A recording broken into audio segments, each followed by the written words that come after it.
Hello friends, আসসালামু আলাইকুম। আজকে আমি আমের আচার দেব।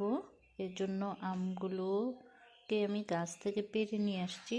দেখেন, নিজের গাছের আম, এগুলো আটি হয়ে গেছে।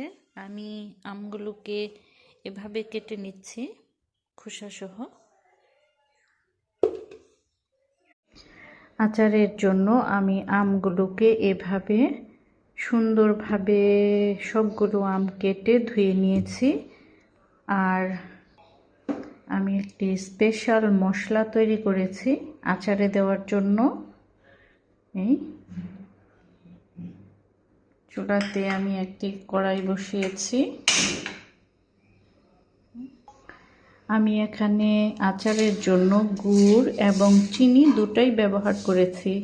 আপনারা ইচ্ছে হলে শুধু গুড় বা শুধু চিনি দিয়েও করতে পারেন। আমগুলো দিয়ে দিয়েছি। এখন আমি এখানে একটু পরিমাণ মতো বিট লবণ দিয়ে দিব।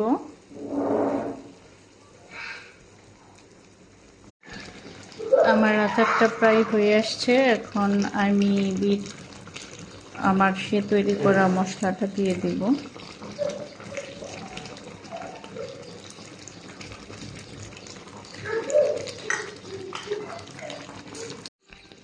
হয়ে গেছে আমার আচার তৈরি। দেখেন, দেখতে কি লোভনীয় মনে হচ্ছে, খেতেও সেই স্বাদ। কার কার কাছে ভালো লেগেছে কমেন্ট করে জানাবেন। আল্লাহ হাফেজ।